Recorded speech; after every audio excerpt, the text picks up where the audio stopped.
Om Swastiastu. Om Swastiastu. Om Swastiastu. Om Swastiastu. Mohon dibuka kameranya ya. Om Swastiastu. Ya, Swastiastu.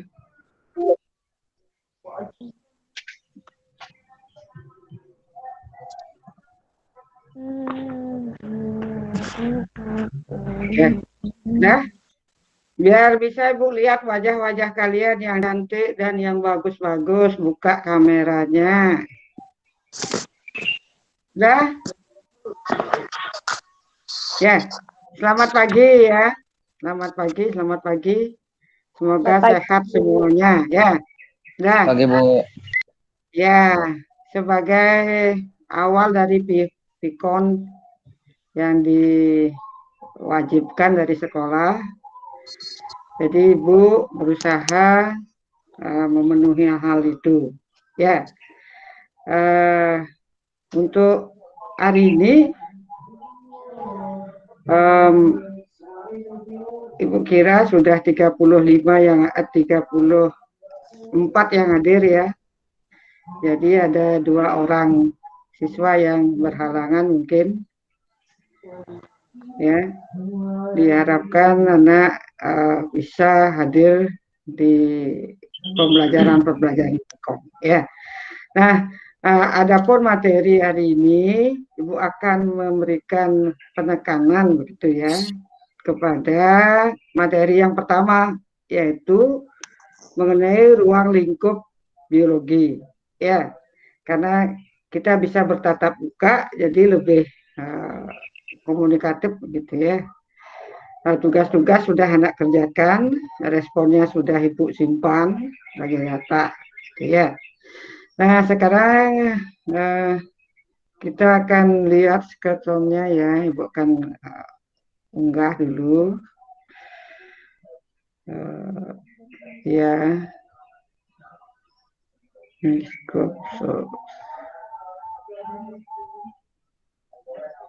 Mudah-mudahan bisa anak lihat. Kelihatan enggak sudah? Bisa lihat enggak? Sudah. Sudah Bu. Bisa terbaca atau kecil atau gimana? Terlalu kecil Bu. Ini? Kalau ini? Udah bisa Bu. Bisa? Udah bisa Bisa ya? Bu, bisa. Ya. Bisa. Ya, ini ruang lingkup ya. Ruang lingkup biologi. Bisa Ibu ganti mungkin dirinya. Ya.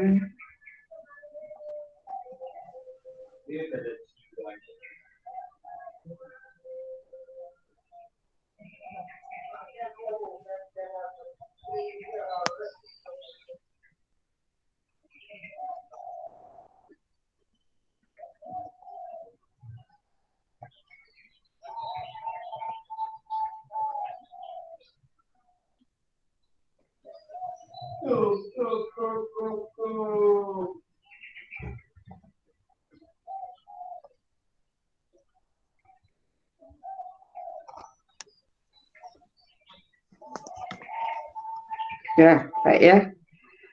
Kalau bisa dilihat, Ibu akan langsung ya dengan ruang lingkup biologi. Begini ya, di SMP anak dapatkan juga pelajaran mengenai biologi. Nah, apa saja yang masih anak ingat begitu ya, materi-materi biologi di SMP ya. Ya. Siapa yang mau memberikan ingatannya mengenai pelajaran biologi itu ya di SMP? Boleh angkat tangan, pakai raise hand-nya ya, atau anak langsung jawab ya. Buka mikrofonnya kalau mau menjawab ya. Sebut nomor absen dan nama. Apa saja materi yang anak dapatkan di SMP? Mengenai biologi yang masih anak ingat itu ya. Apa ya? Ada Kingdom Bu. Tentang kelas pewarisan sifat Bu. Ida Ulantari yang sudah raise hand ya. Ya, udah. Perkenalkan, nama saya Ida Putri Puspa Wulandari, nomor absen 16.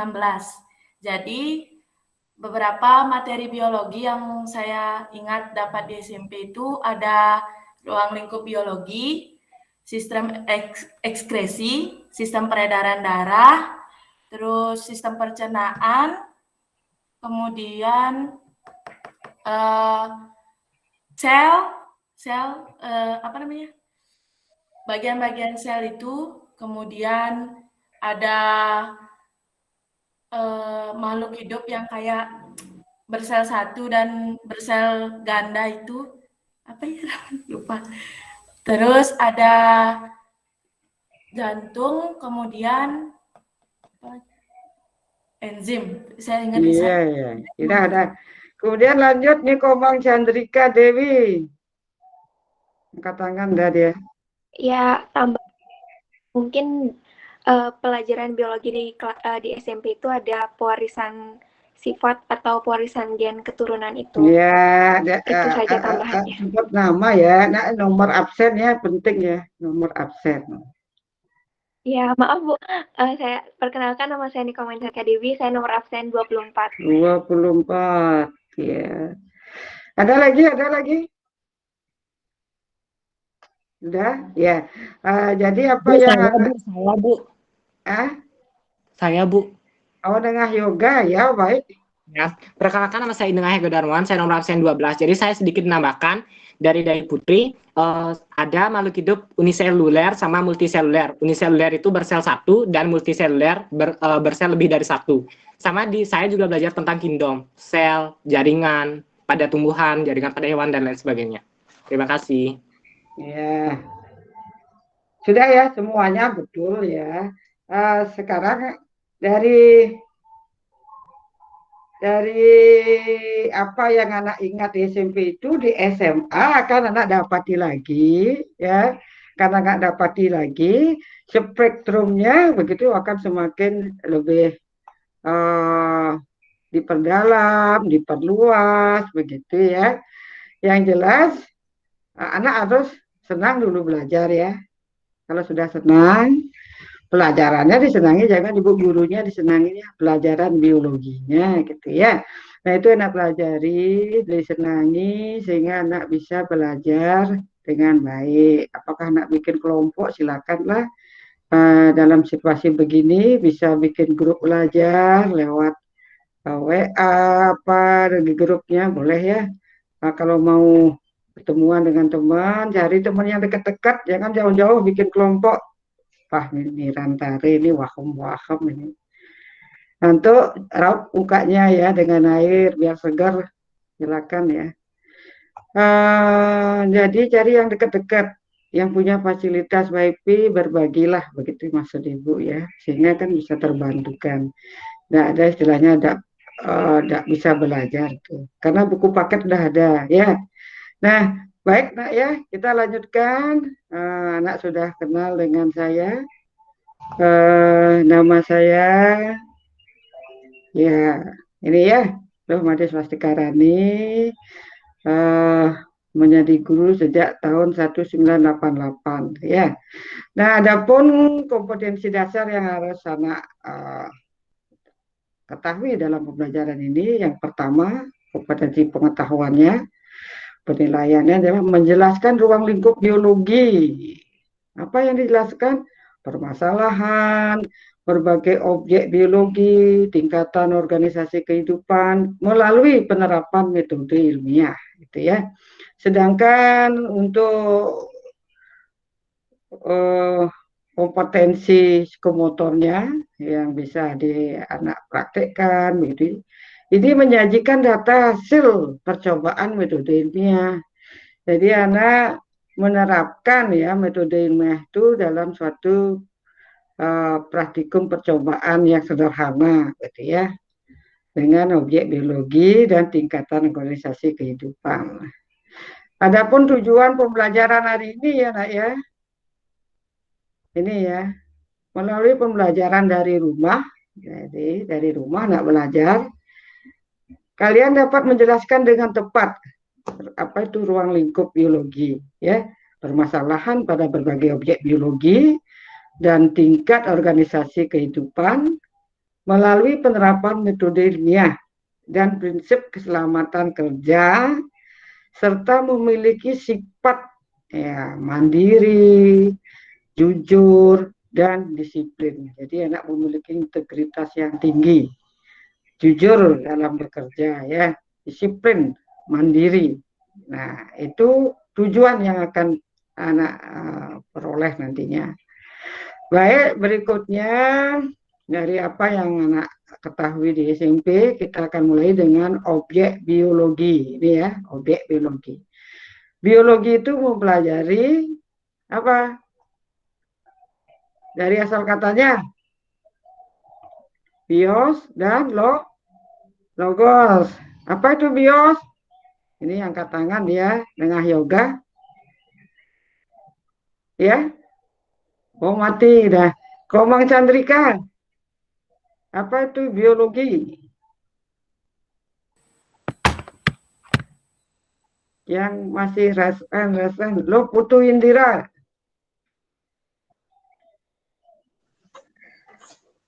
Perkenalkan, nama saya Loputu Indira Masanti Udayani, nomor absen 21. Jadi yang saya ketahui, biologi berasal dari bahasa Yunani, yaitu bios yang berarti hidup dan logos yang berarti ilmu. Jadi biologi adalah ilmu yang mempelajari semua aspek makhluk hidup, baik yang besar maupun yang kecil. Iya. Putu Saraswati angkat tangan ya. Ya. Halo, perkenalkan, nama saya Putu Andini Saraswati, absen 31. Jadi biologi itu berasal dari bahasa Yunani, yaitu bios artinya hidup dan logos artinya ilmu. Biologi adalah ilmu yang mempelajari tentang kehidupan di alam dan sekitarnya. Ya, baik ya. Jadi ilmu biologi gitu ya. Biologi mempelajari semua seluk-beluk makhluk hidup ya. Jadi baik itu mikroorganisme, hewan, tumbuhan itu dipelajari dalam biologi. Objeknya itu ya. Nah ini nak ya, definisi dari objek biologi. Bisa nak lihat tak hurufnya yang kecil-kecil ini? Bisa terbaca tak? Bisa, Bu. Ya terbaca ya. Nah, kalau tidak saya buat perbesar lagi. Nah ini ya objek biologinya. Nah ini. Nah ya. Segala sesuatu yang hidup seperti manusia, hewan, tumbuhan, dan mikroorganisme. Sedangkan permasalahan biologi adalah terjadi pada objek itu, gitu ya. Jadi manusia memiliki permasalahan hewan, memiliki permasalahan tumbuhan, demikian juga mikroorganisme. Seperti sekarang permasalahannya kan pandemi COVID-19, gitu ya. Itu permasalahan yang tidak hanya kita saja, semuanya kena dampaknya. Oleh sebab itu ikuti, patuhi, laksanakan protokol kesehatan. Ya, baik. Berikutnya ya. Semua objek kajian biologi dapat dikaji melalui atau mulai dari tingkat. Nah, ini ya. Tingkat yang terendah dulu ya. Nanti baru yang lebih kompleks. Itu ya. Tingkat apa? Molekul, sel, jaringan, organ, sistem organ, individu. Nah, di SMP nak dapatkan ini juga ya. Sekarang ini akan anak dapatkan ya. Nanti di kelas 11, kelas 12 akan nyambung. Ini semuanya akan anak pelajari ya. Jadi ruang lingkup skup yang akan anak dapatkan di SMA begitu ya. Mulai dari kelas 10 ini. Nah, berikutnya. Nah, ini Ibu tautkan video-video bisa anak buka nanti ya. Atau Ibu klik bentar ya biar bisa anak ikuti.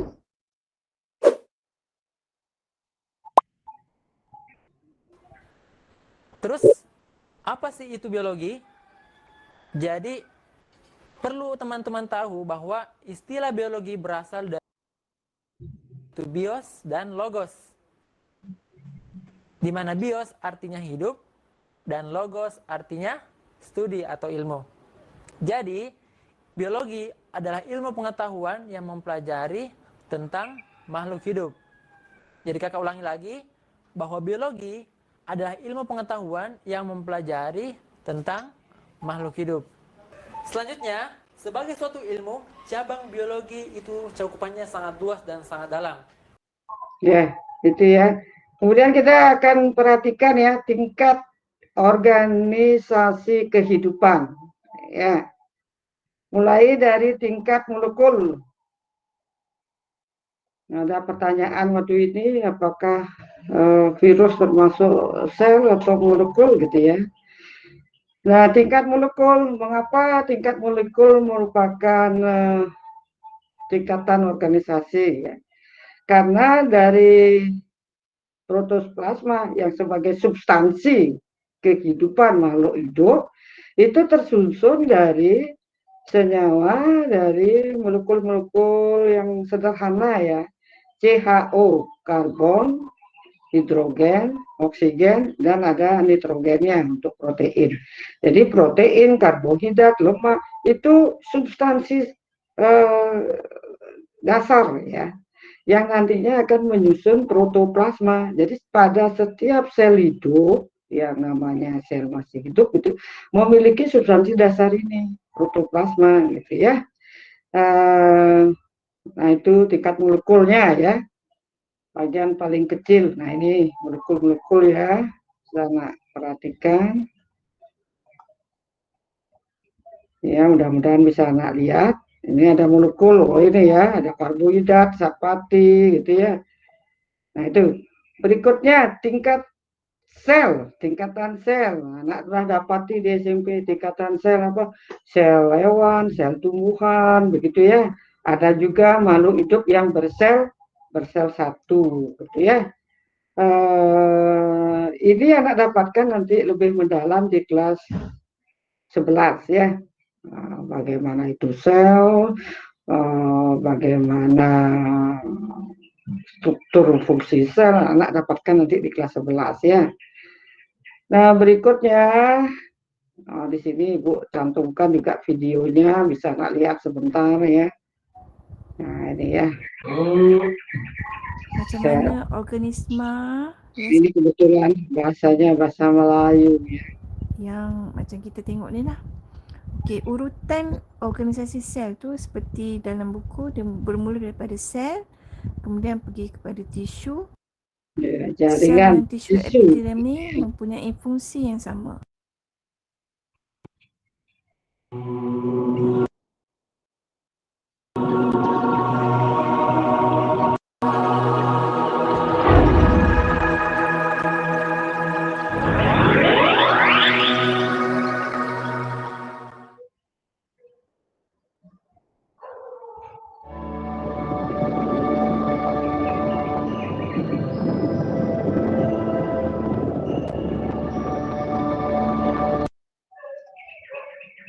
Ini ada sel pipi.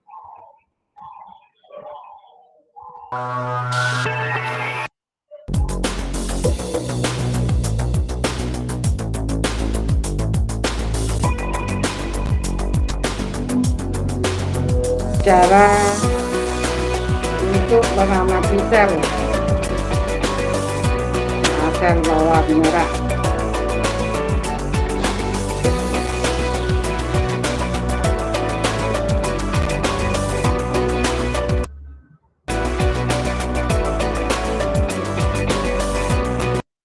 Nah, itu cara kerjanya ya. Tingkatan sel berikutnya tingkatan jaringan ya. Sel-sel yang sama fungsi dan strukturnya meningkat ya menjadi jaringan, menyusun jaringan ya. Nah, jaringan yang ada ikat longgar, ini jaringan yang ada pada epidermis bawang merah ya. Ini sel, ini jaringan yang ada di organ tumbuhan. Anak perhatikan banyak jaringan ini. Jaringan ya akan membentuk organ ya, banyak organ yang Anda ketahui ya. Ada organ di luar tubuh, ada organ di dalam tubuh ya. Nah itu contoh-contoh organ. Nah ini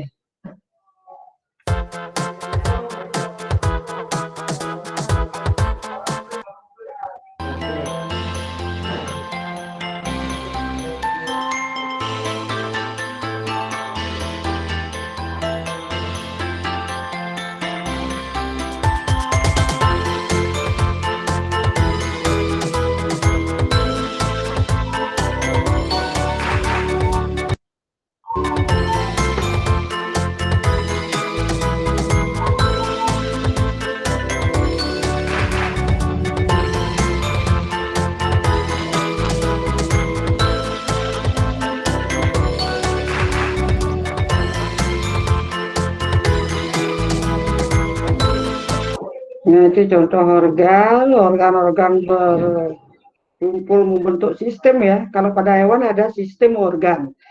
Kalau pada tumbuhan langsung tumbuhan itu sendiri jadi sistemnya ya. Tapi kalau pada hewan dan manusia ada sistem organ.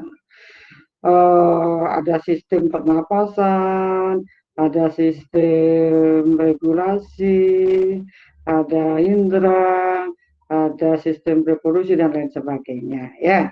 Nah, setelah sistem dan organ-organ berkumpul dalam tumbuhan itu organ-organ berkumpul ya, membentuklah individu ya, individu. Jadi organisme gitu sama ya.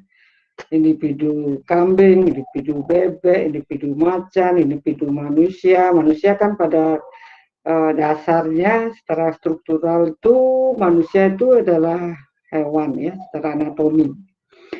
Nah, setelah tingkatan individu, nah ini enak perhatikan individu bebek, kanguru, bunga, ya.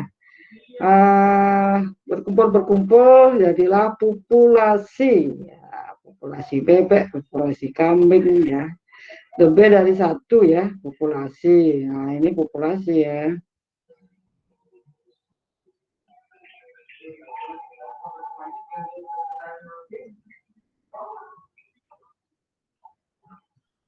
Ya, loadingnya kurang ya, terkendala jaringan.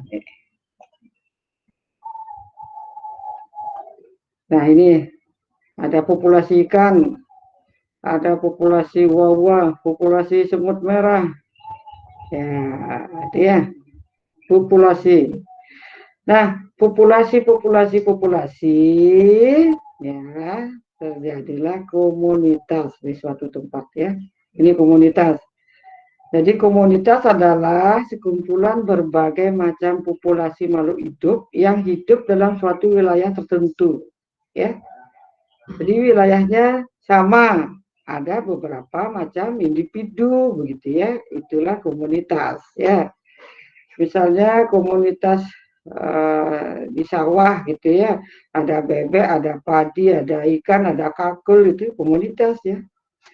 Nah ini komunitas singa ya, bebek, nah itu misalnya ya. Gitu ya. Nah, berikutnya beberapa komunitas membentuklah dia ekosistem. Jadi tingkatan kehidupan berikutnya ekosistem. Ya, ekosistem. Jadi kalau dilihat dari arti kata oikos dan sistem. Oikos itu rumah tangga. Rumah tangga yang ada sistemnya. Rumah tangga siapa? Rumah tangganya kehidupan. Ini di kelas 10 Anda dapatkan di semester 2. Ya, semester 2 Anda dapatkan ini. Nanti kita mempelajarinya apa itu ekosistem, faktor-faktor ekosistem, biotik dan abiotik. Tentunya di SMP, di SD pun kalian dapat ini. Sekarang anak dapat lagi, gitu ya. Semakin mencintai alam lingkungan. Nah, ini ekosistem laut, ekosistem daratan ya. Nah, persawahan. Nah, itu ya. Nah, sekarang bioma ya. Tingkatan bioma gitu ya. Ekosistem yang luas begitu ya, yang dicirikan ya dengan flora fauna tertentu. Kemudian iklimnya, letak ketinggiannya, itulah bioma. Jadi datarannya luas gitu ya. Kemudian ciri khas hewannya, kemudian iklimnya, tinggi rendah tempatnya. Nah ini contoh ya, bioma padang rumput gitu misalnya. Apa ciri khasnya di sana? Oh ada rumputnya kan begitu ya. Hewannya apa? Oh ada rusa, ada bison gitu. Ciri khas. Kalau ada hewan begini di sana biomanya apa gitu ya. Curah hujannya gimana? Oh curah hujannya sedikit. Berapa misalnya 20 mm per tahun gitu misalnya. Contoh. Kemudian gurun pasir gitu ya, bioma gurun pasir gitu. Nah, ini misalnya ada beberapa bioma ya.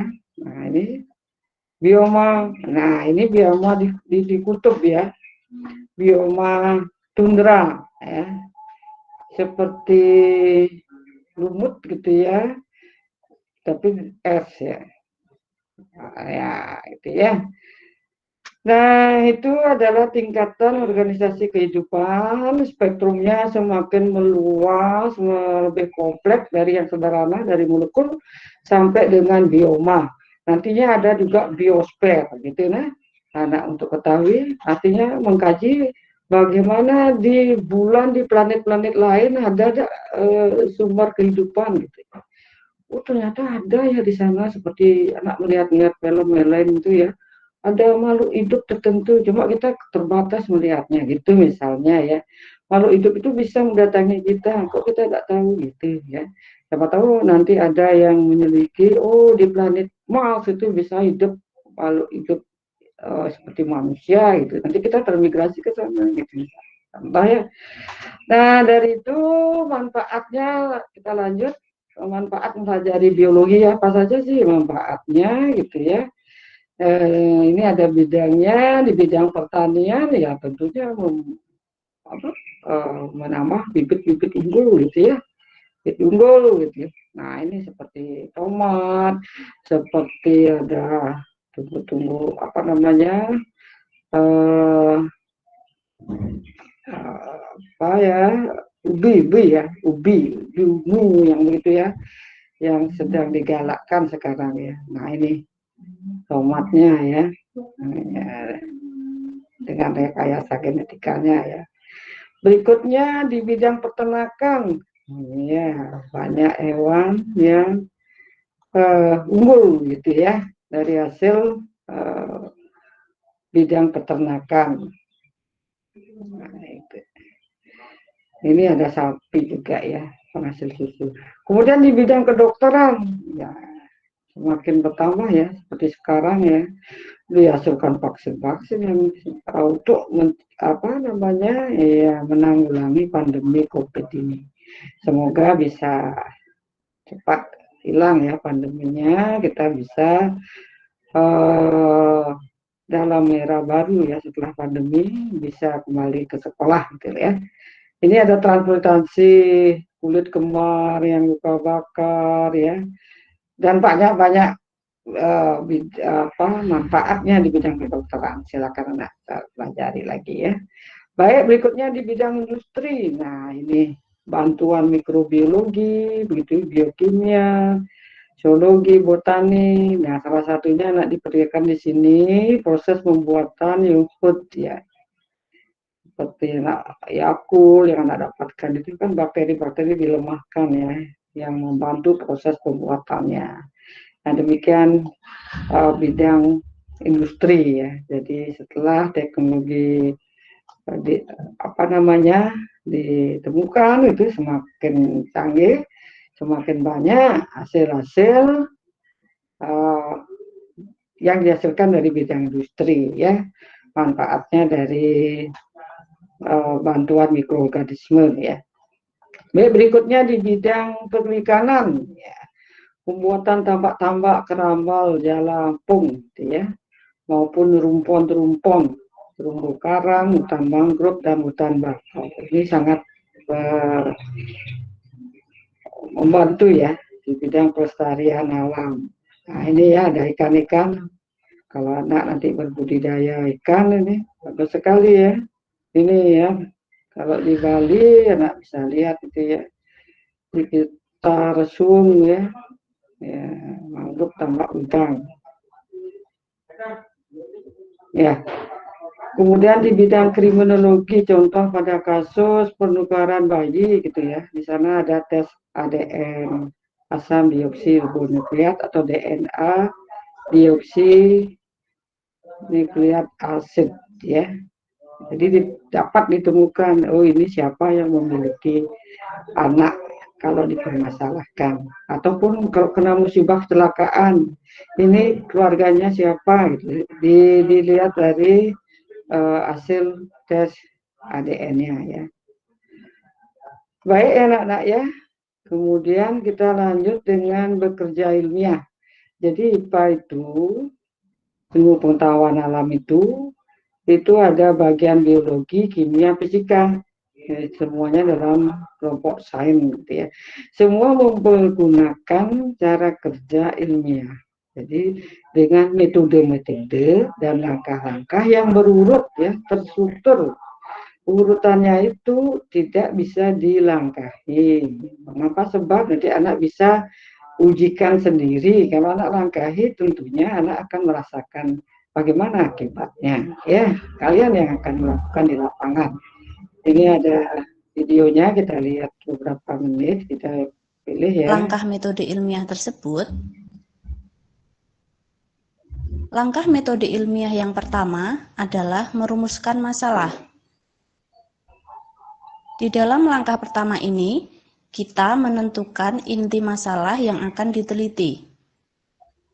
Ini, kita mengumpulkan informasi atau data. Data yang kita kumpulkan dapat berbentuk angka yang disebut data kuantitatif atau data yang tidak berbentuk angka. Yang ketiga ini, kita menentukan jawaban sementara atas masalah berdasarkan teori dan fakta. Kemudian kita melakukan penelitian untuk menguji hipotesis yang sudah kita tentukan di atas. Kemudian langkah terakhir yaitu kesimpulan. Nah, anak perhatikan langkah-langkah metode ilmiah ini ya. Merumuskan masalah, observasi, pengamatan, hipotesa, eksperimen, dan kesimpulan. Ya. Dalam merumuskan masalah, anak harus menentukan yang real, yang nyata, yang bisa anak akan kerjakan. Ya, kemudian cari data-datanya, kemudian variabel-variabel yang mempengaruhinya, gitu ya. Ada variabel bebas, variabel terikat, dan variabel kontrol. Variabel bebas ini akan mempengaruhi variabel terikat. Variabel terikat ini akan sangat dipengaruhi oleh variabel bebas, gitu ya. Jadi seperti contoh ya, apa pengaruh air gitu ya terhadap pertumbuhan, atau faktor-faktor yang mempengaruhi pertumbuhan, gitu. Faktor-faktor luar yang mempengaruhi pertumbuhan. Jadi anak bertanya dalam rumusan masalah itu, apakah misalnya ya, bagaimanakah itu boleh ya, mengapa gitu. Mengapa air mempengaruhi pertumbuhan, gitu, misalnya. Apakah air mempengaruhi pertumbuhan? Jadi di hipotesis ini dijawab sementara, gitu ya. Jika maka, gitu ya. Jadi belum pasti, ya. Jadi ada hipotesis nol, gitu ya. Tidak ada hubungan. Jadi jangan keliru ya. Kalau hipotesis nol itu tidak ada. Pernyataan yang menyatakan tidak itu hipotesis nol. Kalau itu hipotesis alternatif, pernyataan yang menyatakan ada hubungan. Ya, kemudian baru anak uji cobakan. Setelah anak uji cobakan, baru anak simpulkan. Jadi tidak boleh lepas ini. Permasalahan itu anak simpulkan di sini. Ya, pertumbuhan dipengaruhi oleh faktor luar, gitu kesimpulannya. Tidak lagi diduga atau sementara, tidak lagi bertanya, tapi sudah kesimpulan. Nah, itu untuk ya, ini ada bentuknya ya, kerja dan laporannya seperti berikut urutannya ya. Nah, itu kemudian ada cabang-cabang biologi ya nak ya, cabang-cabang biologi itu banyak sekali ada. Semakin banyak anak mengetahui cabang-cabang biologi, semakin banyak ya pengetahuan anak mengenai apa yang dipelajari dalam cabang-cabang biologi itu, gitu ya. Jadi tidak salah anak lebih dari 10 boleh Bu, boleh. Kalau semakin banyak menghafalkan ya perlu terlatih.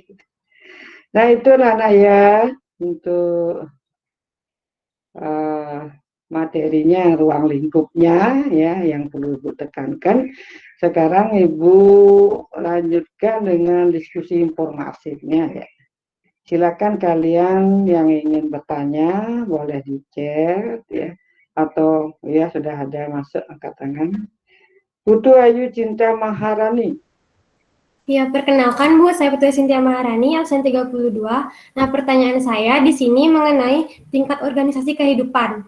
Nah, di beberapa sumber ada yang mengatakan bahwa tingkat paling terendah itu di sel. Sedangkan untuk di buku paket, tingkat terendah itu molekul. Nah, sebenarnya yang mana paling rendah seharusnya Bu? Kalau misalkan nanti kalau ada pertanyaan mengenai tingkat terendah yang organisasi kehidupan yang paling rendah, itu sebenarnya apa? Molekul atau sel? Terima kasih. Ya, ada temannya yang bisa membantu? Iya, ya Nengah Yoga. Jadi, kalau menurut saya molekul itu masih tingkat fungsional. Kalau sel itu baru tingkat kehidupan. Jadi kalau tingkat kehidupan terendah itu sel, sedangkan kalau tingkat fungsional itu masih molekul. Ada lagi? Ada lagi yang mau membantu? Ya, angkat raise hand ya. Klik di sana di ada tangan nanti. Ya, Komang Chan. Komang Chan siapa dia? Komang Chandrika. Iya, perkenalkan nama saya Niko Mancandrika Dewi, nomor absen. Iya, perkenalkan nama saya Niko Mancandrika Dewi, nomor absen 24.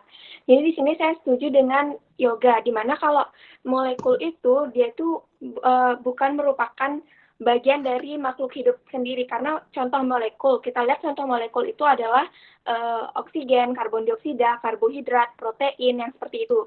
Jadi tingkat kehidupan yang ada di makhluk hidup yang ada di tubuh itu, yang paling kecil itu adalah sel, karena seperti yang kita ketahui sel itu merupakan bagian yang terkecil yang ada pada makhluk hidup. Terima kasih. Iya, bagus ya. Jadi dengan berkomunikasi begini bagus ya. Ada lagi sebelum Ibu simpulkan? Ada ya? Ya? Udah? Ya, begini nak ya. Kalau anak berpatokan pada bagaimana saya menjawab seperti tadi Ayu Cintia bertanya. Kalau ada optionnya objektif kan ada pilihan ya, ada pilihan A, B, C, D, E gitu ya. Anak lihat optionnya nggak lihat alternatif jawabannya. Jadi kalau anak disuruh pilih satu, pilih yang paling benar. Kalau ada molekul, ada sel, anak pilih apa gitu? Alternatifnya, iya pilih molekul lah. Itu misalnya ya, karena dia substansi dasar kehidupan, bisa menyusun protoplasma gitu. Ya, kalau tidak ada misalnya molekul, pilih sel gitu ya. Itu salah satu strategi juga ya. Jadi Ibu berikan kuncinya demikian. Salah Bu, betul Bu, jangan begitu. Nah di sini ada momen daripada pemerintah menyatakan merdeka belajar gitu. Anak membuka wawasan. Makin banyak anak membuka buku-buku, semakin bagus. Jadi ada perbandingan ya. Konsep yang anak ketahui adalah sel, struktur dasar kehidupan. Ya, struktur dasar kehidupan. Karena di sel itu ada organ-organ, organela yang memiliki fungsi-fungsi kehidupan yang mencirikan makhluk hidup. Apa itu ciri-ciri makhluk hidup gitu misalnya? Ayo, siapa yang mau membantu Ibu? Apa itu ciri-ciri makhluk hidup? Satu. Iya, Komang Chandrika.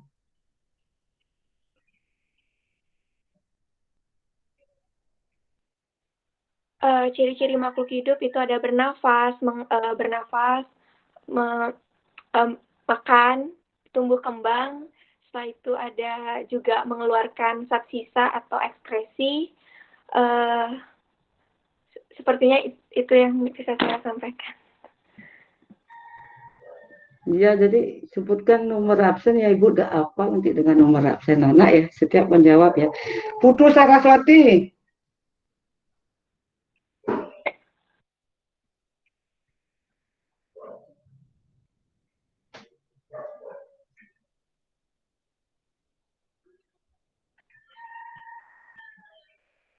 Nggak menjawab ya.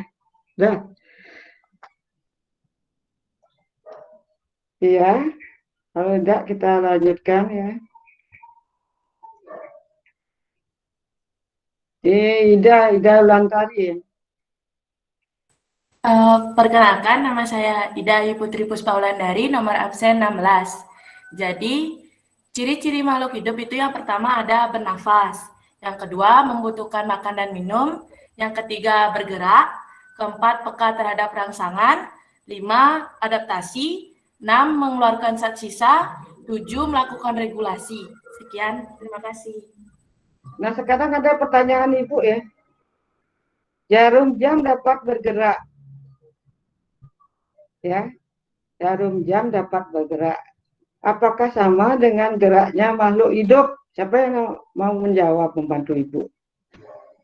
Jarum jam bergerak ya, mampu dia bergerak, berjalan gitu, jarum jamnya ya. Samakah dengan gerak pada makhluk hidup? Ayo.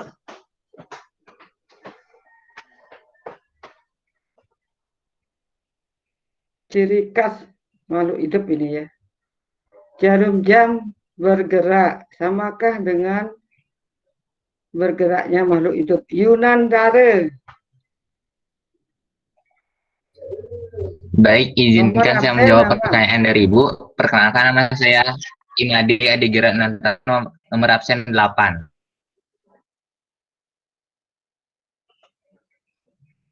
Ya. Saya akan menjawab mengenai gerak pada jam dengan gerak makhluk hidup. Sama seperti makhluk hidup, di mana hidup membutuhkan nutrisi, baik minuman ataupun makanan untuk melakukan sebuah gerakan atau beradaptasi pada lingkungannya. Sama seperti jam, atau hal lainnya untuk mereka melakukan pergerakan atau putaran pada jam tersebut. Terima kasih. Iya. Satu pertanyaan. Tanah bukit dapat bertambah tinggi ya, bukit ya. Dapat bertambah tinggi. Samakah dengan pertumbuhan yang anak dapati? Bertambah tingginya makhluk hidup, samakah dengan bertambah tingginya bukit? Putu Ayu, Cynthia. Kalau menurut perkenalkan, saya Cynthia Maharani, absen 32. Nah, kalau pertumbuhan tinggi bukit apakah bisa disamakan dengan pertumbuhan manusia? Bisa jadi, karena mereka sama-sama bertumbuh. Namun, kalau dibilang bukit ini termasuk suatu makhluk hidup juga bukan, karena bukit ini cuman bisa tumbuh saja, tapi tidak bisa bergerak ataupun melakukan ciri-ciri yang sama seperti makhluk hidup. Sekian, terima kasih. Bagus ya. Sudah, dari 2 orang aja ya. Ciri-ciri makhluk hidup. Anak tentukan dulu, apa itu ciri-ciri makhluk hidup? Ya dari nutrisi, tumbuh berkembang, ya, transportasi, regulasi, begitu ya. Peka terhadap rangsang, iritabilitas itu ya. Nah, itu ya tidak ada yang mengatur, tidak diperintahkan begitu ya. Seperti kalau mobil bergerak ya harus ada yang menggerakkan kan begitu. Jarum jam bergerak harus ada yang menggerakkan. Tapi kalau makhluk hidup, siapa yang menggerakkan? Ya dirinya sendiri, makhluk hidup itu sendiri. Kemudian seperti tanah bukit, anak ketahui tanah bukit itu abiotik, kan bukan makhluk hidup ya. Dia dapat bertambah-tambah karena lapukan dari tumbuhan atau ada deburan angin dan lain sebagainya membunuh dia ya. Tapi kalau diri anak dari bayi, anak-anak, sekarang kalian remaja, begitu nanti dewasa menjadi ibu-ibu gitu, menjadi bapak-bapak, pertumbuhan anak itu kan tidak bisa demikian ya. Ya. Jadi memiliki sifat gas. Jadi anak tumbuh kembang tentunya berbeda dengan tanah bukit begitu ya. Nah, itu pertumbuhannya. Jadi bedakan ya makhluk hidup dan makhluk benda tak hidup, benda mati gitu ya. Abiotik dan biotik itu ya, itu anak fokuskan. Jadi ciri-ciri makhluk hidup bisa dimiliki oleh benda tak hidup atau abiotik, tapi ciri khas hanya dimiliki oleh makhluk hidup ya. Peka terhadap rangsang, bukan menerima rangsang ya. Kalau menerima rangsang batu kena air terus itu berlubang batunya. Kalau batu dipanaskan jadi kerikil gitu misalnya ya. Tapi peka terhadap rangsang hanya makhluk hidup yang memiliki ya, itu poinnya ya nak ya. Sudah ya, cukup sekian ya untuk hari ini ya, biar tidak terlalu lama nanti lagi sebentar setelah Ibu akhiri. Ibu harapkan kalian keluar dari roomnya meeting ini nanti biar bisa Ibu rekam ya, biar Ibu selesaikan perekamannya sebagai bukti kalian sudah ikut ya. Sebentar Ibu akan share gininya link absennya ya. Ibu carikan dulu link soalnya, anak bisa kerjakan. Iya. Link absen, Ibu taruh di chatnya ya. Iya. Ya, Bu belum. Mic saya bermasalah, Putu Saraswati ya, baru Ibu lihat itu. Ya pakai headset, kalau bermasalah mic-nya pakai headset ya, seperti Ibu pakai headset begini ya. Nah itu link, ya itu linknya bisa dilihat nggak linknya? Bisa nggak ya? Bisa, Bu. Nah, jangan dulu keluar, kita akan foto bersama. Anak-anak bikin screenshotnya sendiri ya. Kita foto Permisi, bersama. Bu. Ya. Masih, Bu. Apakah masih ada waktu untuk saya bertanya? Bisa di chatnya, bisa ya dituliskan. Oh ya, baik Bu. Ya, ini foto tadi. Apa yang anak ingin tanyakan ya?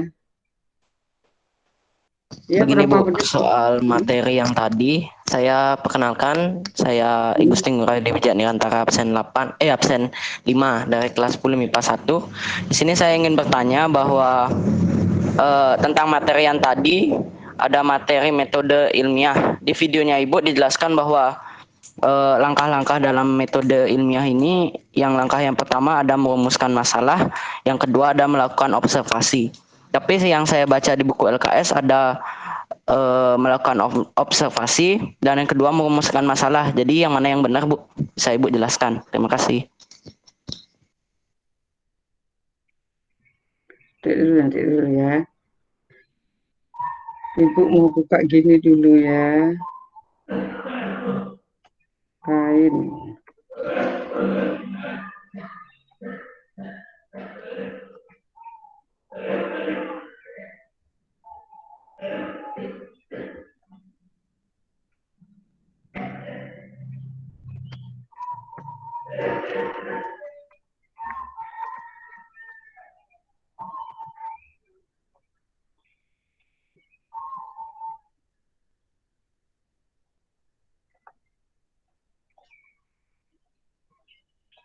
Ya, baik ya.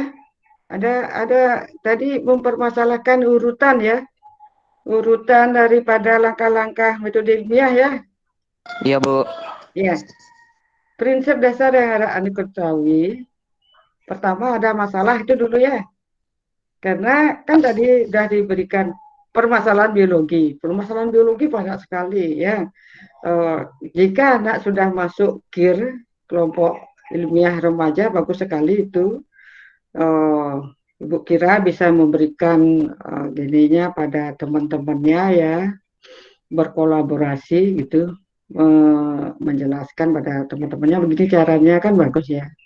Artinya sekarang belajar saling berkomunikasi. Kalau pengetahuan anak berikan pada orang lain, anak yang memberitahu itu akan bertambah ilmunya, tidak seperti anak menabung. Kalau anak keluarkan uang kan hilang. Tapi kalau pengetahuan anak yang memberikan bertambah ilmunya, yang dikasih tahu temannya akan lebih kan gitu ya. Nah, permasalahan, setelah permasalahan anak rumuskan Setelah anak rumuskan, anak hipotesis ya, kemudian buat praktikumnya, buat kesimpulannya. Nah, sekarang boleh anak kembangkan, boleh begitu ya. Dalam pelaporan pun juga banyak perbedaan-perbedaan tergantung dari permintaan dari yang memberikan anak praktikum itu. Laporannya begini bakunya begitu ya. Ditambahkan boleh Bu, boleh ya. Nah, masalah kemudian anak melakukan observasi kan bagus ya. Pengamatan, jadi mengamati langsung gitu. Betul itu Bu, betul gitu. Cuma jangan anak berubah-ubah gitu ya. Kata-kata dari rumusan masalah, observasi, hipotesis, sampai anak kesimpulan itu harus nyambung. Artinya penelitian itu harus ajak. Ya, harus ajak. Tetap gitu ya. Jangan merumuskan masalah faktor luar yang mempengaruhi pertumbuhan gitu misalnya. Di hipotesis tidak yang begitu anak sebutkan, lain anak sebutkan, berbeda jadinya begitu ya. Artinya terus itu kata-katanya di apa poinnya yang akan anak amati itu dipakai gitu ya. Sudah ada yang ingin menambahkan? Sudah Bu, terima kasih. Iya, udah ya. Ya silakan isi absensinya. Ibu keluarkan dulu screenshotnya ya. Screenshotnya, stop presentasinya ya, biar bisa kelihatan semuanya. Silakan dibuka kameranya, wajah-wajah anak ya dibuka dulu ya. Nirantara, Kadek Surya, Komang Kristiani, buka dulu ya.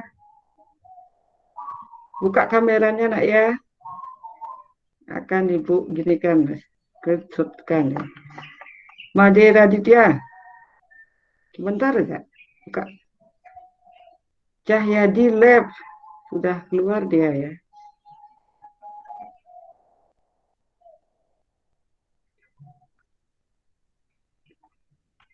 Ya.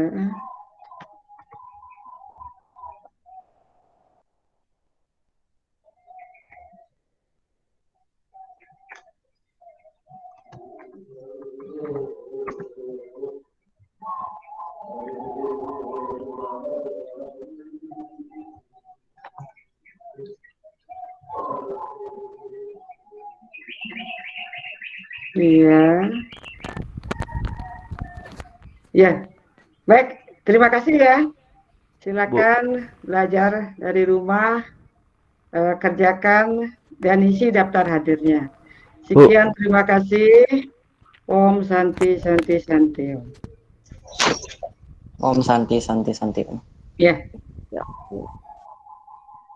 Terima kasih Bu. Ya, terima kasih. Silakan keluar dari room. Terima kasih Bu. Iya.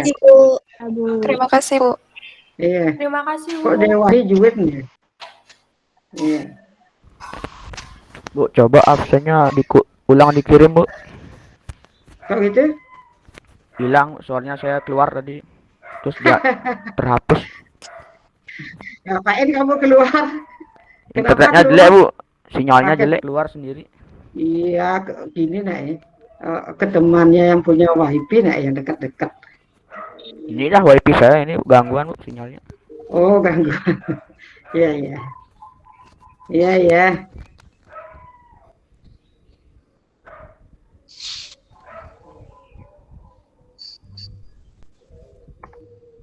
Udah bisa dilihat? Udah. Udah, nih Ibu ulangi lagi.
Nama apa tuh?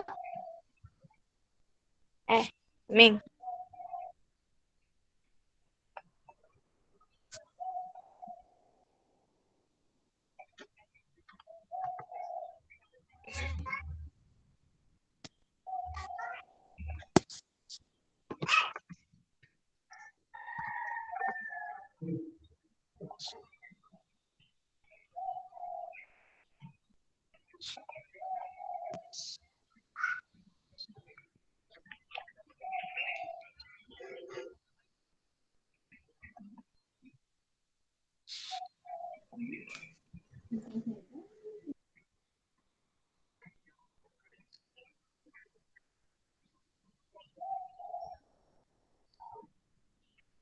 Kadek Surya Wibawa ya.